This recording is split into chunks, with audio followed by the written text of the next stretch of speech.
Fala pessoal, dando continuidade à nossa série de vídeos de leis básicas de circuitos elétricos, hoje vamos falar das leis de Kirchhoff. Lembrando que essa série ela tem a ver com a gente descobrir leis que regem os circuitos elétricos. Essas leis elas podem ser traduzidas em equações e essas equações elas podem ser utilizadas como ferramentas para análise de circuitos elétricos, para solução de circuitos elétricos. Primeiramente, a gente vai falar sobre a primeira lei de Kirchhoff, também chamada de LKC, que nada mais é do que uma abreviação para a lei de Kirchhoff para a corrente. Essa lei ela vai dizer que a soma algébrica das correntes que entram em um nó ou um limite fechado é zero. Então, essa lei ela pode ser traduzida por essa equação aqui. Nessa equação, N maiúsculo é o número de trechos conectados ao nó e N é a enésima corrente que entra ou sai de um nó. E aí, obviamente, sempre levando em conta aquela consideração do sinal das correntes e das tensões, a depender do sentido da corrente adotado, essa corrente ela vai ser adotada como sendo positiva, caso ela esteja entrando no nó, e negativa, caso esteja saindo do nó. E aí eu repeti a equação aqui, e aí eu coloquei que essa lei ela tem muito a ver com a conservação de energia. Afinal de contas, quando eu digo que a soma de todas as correntes que entram e saem de um nó é zero, o que eu estou querendo dizer é que a energia se conserva. Ou seja, se eu tenho um determinado circuito, vamos fazer aquela velha analogia com o caso hidráulico, para ficar mais simples de entender. Se eu tenho, por exemplo, um cano principal que flui um determinado fluxo de água, e em um determinado momento da tubulação há uma bifurcação para outros dois canos secundários. O fluxo de água que flui pelo cano principal é óbvio, é muito fácil de enxergar que ele vai ser a soma dos fluxos de água que fluem pelos outros dois canos secundários. Então, se a gente for olhar pela ótica da conservação de energia, essa lei ela faz sentido. Se a gente for aplicar essa equação para o fluxo de água, ela diria que o fluxo de água que entra na bifurcação, e aqui a bifurcação é como se fosse nosso nó, né? O fluxo de água do cano principal está entrando na bifurcação, como se fosse sentido positivo, e os outros dois como se fossem sentidos negativos. Então, se a gente fosse aplicar essa equação para o caso da hidráulica, seria fluxo de água do cano principal menos fluxo de água do cano secundário 1 menos fluxo de água do cano secundário 2 igual a zero. Houve a conservação de energia. Para o caso dos circuitos elétricos é a mesma coisa, só que nesse caso o fluxo de água é a corrente elétrica. E os condutores, nesse caso, são condutores elétricos, né? Então, se a gente for analisar, por exemplo, esse circuito aqui, que é o circuito que o livro de Sadiku traz como exemplo. Nesse circuito, existem dois nós, o nó B e o nó A. Esses nós, obviamente, eles têm uma diferença de tensão entre eles. Mas vamos nos ater ao nó A. Nesse nó A aqui, tem a corrente I1 e I3 entrando nele e as correntes I2 e IT saindo dele. Então, como é que ficaria a aplicação dessa equação para esse circuito? IT está saindo, então seria menos IT, I1 está entrando, mais I1, I2 está saindo, menos I2, e I3 está entrando, mais I3. Então, esse lado da equação seria menos IT, mais I1, menos I2, mais I3, igual a zero. E aí, se a gente for isolar o IT, que é a nossa variável de interesse, ficaria IT igual a I1 menos I2 mais I3. Inclusive, todo esse arranjo de fontes de corrente poderiam ser muito bem substituídos por uma única fonte de corrente IT. Daria no mesmo, seria um circuito equivalente. E aí é um exemplo básico de aplicação da lei dos nós. Segunda lei, a segunda lei de Kirchhoff é a lei de Kirchhoff para a tensão, LKT. Essa lei vai dizer que a soma algébrica de todas as tensões em torno de um caminho fechado ou malha é zero. Uma lei bem similar à primeira lei de Kirchhoff, né? Nessa equação, só que no caso para tensões, né? Nessa equação, o M maiúsculo é o número de tensões em uma malha e Vm é a mésima tensão. E aí, aquela velha história da polaridade, né? E do sentido das tensões e das correntes. A depender da polaridade da tensão, ela é adotada como sendo positiva ou negativa de acordo com o sentido de análise estabelecido, horário ou anti-horário. Isso vai ficar mais claro quando a gente tiver um exemplo. E aqui eu repeti a equação. Também essa equação ela pode ser observada e pode ser entendida pela ótica da conservação de energia. E trouxe esse exemplo aqui. Nesse exemplo, tem a presença de duas fontes independentes de tensão e três elementos passivos. A partir do momento que a gente adota um sentido de corrente, a gente consegue estabelecer sentidos e polaridades para as tensões nos elementos passivos. Para os elementos ativos, as fontes, a gente não precisa porque o sinal já está dado. Então, a gente estabeleceu esse sentido de corrente. Essa corrente está entrando nesse terminal desse elemento passivo, então a polaridade desse lado é positiva e a outra é negativa. A corrente passa aqui, entra nesse terminal desse elemento, então esse é o positivo e o outro negativo, e entra no terminal desse elemento, então positivo, negativo. A partir do momento que a gente adota as polaridades das tensões de todos os elementos, a gente pode, por fim, aplicar a LKT. Nesse caso aqui, o livro de Sadiku adota a convenção de tentar enxergar pelo caminho da corrente qual polaridade a corrente encontra primeiro. Então, vamos começar por esse trecho aqui. A corrente elétrica está fluindo. Para a fonte de tensão, ela encontra primeiro a polaridade negativa, então menos V1. Ela passa por aqui, para essa resistência, encontra a polaridade positiva, mais V2. Para essa mesma coisa, mais V3. Para essa fonte de tensão, primeiro ela encontra o menos, então menos V4, mais V5. Se a gente for isolar, separar os elementos, as tensões dos elementos ativos dos passivos, vai ficar aqui V2 mais V3 mais V5 igual a V1 mais V4. Ou seja, por essa equação a gente pode até perceber que as tensões dos elementos ativos, a soma deles, vai ser igual à soma das tensões dos elementos passivos. Isso nem sempre acontece. Vai depender, como ficou perceptível, né, das polaridades dos elementos.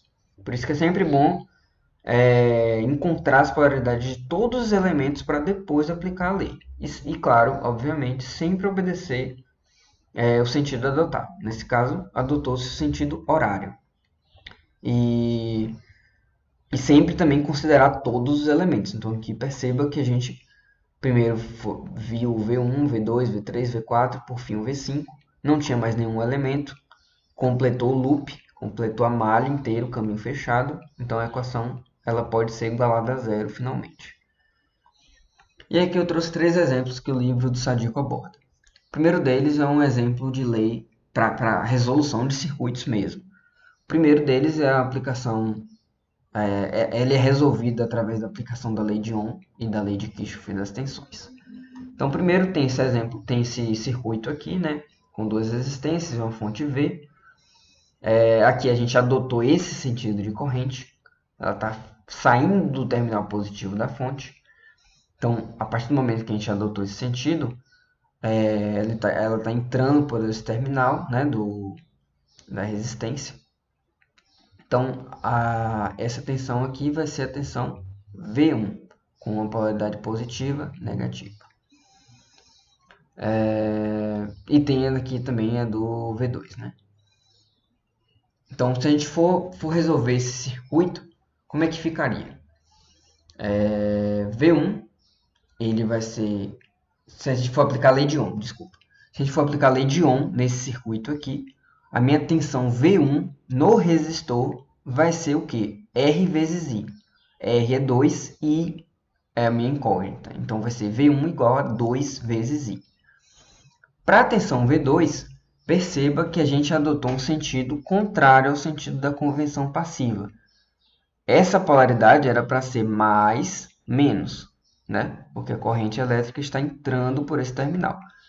Como a gente não respeitou o sentido da convenção passiva, a tensão V2 ela vai ser menos 3 vezes I. 3 da resistência e I da corrente. Então, essa é a aplicação da lei de Ohm para as nossas duas resistências do circuito. Perceba que se a gente colocasse que o mais dessa resistência era aqui e o menos aqui, a gente poderia muito bem dizer que V2 é igual a 3I. Enfim, e aí a gente também pode aplicar a lei de Kirchhoff das tensões. Se a gente for aplicar a lei de Kirchhoff das tensões, a gente vai ver que, começando por aqui, né, começando pela fonte de tensão, fazendo esse loop, ela vai encontrar o menos 20, vai encontrar a primeira polaridade do mais aqui no V1, mais V1, e depois do menos V2. Então, perceba que a gente tem três equações aplicando as leis básicas num circuito de uma malha. Como é que a gente resolve esse circuito? Muito simples. A gente tem três equações, então a gente tem um sistema de equações. A gente vai resolver um sistema de equações. Tem que enxergar dessa forma. Então a gente tem que fazer substituições, enfim, para tentar achar nossas três incógnitas, né, que seriam V1, V2 e I. Fazendo essas substituições, a gente consegue encontrar essa equação aqui, no qual só há uma variável, uma incógnita, né, que é a nossa corrente, e isolando ela a gente consegue achar que a corrente é 4 A. Encontrando a corrente, a gente pode voltar para nossas outras duas equações e saber quem é nosso V1 e nosso V2. Nesse caso, V1 é 8 volts e V2 menos 12 volts. Então perceba que com a aplicação das leis a gente conseguiu descobrir a corrente que flui do circuito e as tensões em cada um dos elementos passivos do circuito. E a gente só precisou da fonte de tensão independente, do valor dela, e do valor das resistências do circuito. Agora, um exemplo 2, com a aplicação da lei de Kirchhoff das correntes. Nesse caso, a gente tem uma fonte dependente de corrente, que tem um valor de 0,5 I0, sendo I0 essa corrente que flui por esse trecho do circuito. Temos uma resistência e uma fonte independente de corrente. Então, um circuito com duas malhas e um único nó. Considerando esse nó aqui como uma referência, né, é um circuito de um único nó, que é esse nó aqui. Então, vamos analisar aqui a lei de Kirchhoff das correntes. Né? Existem duas correntes que entram no nó e uma corrente que sai. Então, como é que ficaria a equação? Entrando positivo, saindo negativo. Né? 0,5 I0 menos I0 que está saindo, mais 3 A igual a zero. Só que aí, isolando o I0 que está saindo, né, para o lado de cá da equação, a equação final seria essa daqui. E aí, obviamente, resolvendo para I0, né, passando menos meio para o lado de cá, e isolando o I0, a gente iria encontrar que o I0 é 6 A. E se a gente quisesse encontrar quem é o V0, a tensão entre os terminais desse resistor, era só a gente aplicar a lei de Ohm. V0 igual a 4, resistência 4, vezes a corrente que passa pela resistência, I0. 4 vezes 0, 24 volts. E aí, por fim, tem um exemplo 3, no qual há a aplicação das três leis, da lei de Ohm, da lei de Kirchhoff das correntes e da lei de Kirchhoff das tensões. Nesse exemplo, a gente resolve ele através da aplicação das três equações simultaneamente, de forma que a gente consiga estabelecer um sistema de equações que levam em conta todas essas leis. Né? Então, é um circuito de duas malhas. Né? E aí, primeiro, vamos aplicar a lei de Ohm. A lei de Ohm ela vai dizer que essa tensão... Não, primeiro a gente vai definir os sentidos da corrente. Né? Então, a gente definiu que o I1 está nesse sentido aqui, o I2 descendo e o I3 descendo também. Quem é V1? V1, pela lei de Ohm, é 8 vezes I1. V2 é 3 vezes I2. E V3 é 6 vezes I3. Aplicamos a lei de Ohm. Vamos para a lei de Kirchhoff das correntes. Qual é o meu nó aqui? É o nó A. É esse nó que eu quero analisar. Sempre o nó, para a gente escolher um nó para análise, é sempre bom a gente ver aquele momento em que há a bifurcação, né? A divisão da corrente em um número maior de correntes, por exemplo, né? Como esse caso aqui. Nesse caso, a gente tem I1 entrando no nó A e I2 e I3 saindo desse nó. Então, pela lei de Kirchhoff das correntes, I1 menos I2 menos I3 vai ser zero. E agora vamos analisar a lei de Kirchhoff das tensões. A gente tem duas malhas aqui. Malha 1, caminho fechado 1, malha 2, caminho fechado 2. Para a malha 1, obviamente levando em conta o sentido da corrente 1, né? Ela primeiro ela encontra o menos da fonte de tensão, então é menos 30, mais V1, que é a polaridade que ela encontra primeiro, mais V1 I1, né? Da corrente 1, né? E mais a tensão 2 aqui, que é respectivo da corrente 2. Então, para a gente analisar aquela questão de qual polaridade a corrente encontra primeiro, nesse caso aqui, para essa resistência, a gente tem que levar em conta a corrente que passa pela resistência, no caso aí 2. Então, como ficaria? Menos 30 mais V1 mais V2, fechou o caminho, igual a zero. Agora vamos para essa outra malha aqui, sentido horário também. Pelo sentido horário, a gente vai ver que a corrente 3 ela encontra o mais V3 primeiro, então ficaria mais V3. E a corrente I2, ela encontra primeiro, se a gente for analisar o sentido horário, né, como a gente fez para o lado de cá, pelo sentido horário, a gente vai encontrar primeiro o negativo dessa resistência aqui. Por isso que, se a gente for analisar essa malha no sentido horário, ficaria mais V3 menos V2. A gente sempre tem que olhar o sentido que a gente adotou e qual é a polaridade que a gente encontra primeiro quando a gente vai fechar o caminho. Então, de novo, aqui nesse caso, quando a gente fecha esse caminho, faz esse loop todo, começando daqui, por exemplo, menos. Então, menos 30. Mais V1. Então, mais V1. Mais V2. Então, mais V2. Menos 30 mais V1 mais V2. Nesse daqui agora. Vamos começar por aqui. Mais V3. Então, mais V3. Menos, do menos V2, menos V2. É sempre o primeiro que a gente encontrar a partir da definição de um sentido para análise. A gente adotou o sentido horário, mas a gente também poderia ter adotado o sentido anti-horário. Então, a gente tem todas as equações estabelecidas. A gente tem 3 aqui, 1 aqui, 2 aqui. No final das contas, a gente tem 6 equações. Um sistema com 6 equações. Resolvendo esse sistema, por qualquer técnica que seja, vai depender muito de quem vai resolvê-la, a gente encontra essas respostas finais aqui. Então, quem quiser resolver esse circuito, vai encontrar essas respostas finais. Tem que encontrar essas respostas. E aqui só um detalhe, né? Só uma observação. A resolução de um circuito é algo muito particular. Até aqui a gente só viu leis básicas, mas existem muitas e muitas técnicas para a resolução de circuitos. E a resolução de um circuito, ela vai depender de quem o resolve. Muitas vezes as pessoas têm um olhar apurado para identificar um bom método, um método muito eficaz e muito rápido para resolver um determinado circuito específico. Então, a partir de todo o ferramental, de todas as técnicas, todos os métodos para resolução de circuito, a pessoa que vai resolver pode escolher quais métodos, por quais caminhos ela vai adotar para resolver aquele circuito, né?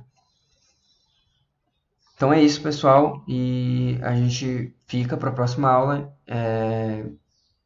estudar sobre as questões envolvendo divisor de tensão e divisor de corrente, que são outras duas técnicas para a resolução de circuitos também, baseadas nas leis de Kirchhoff.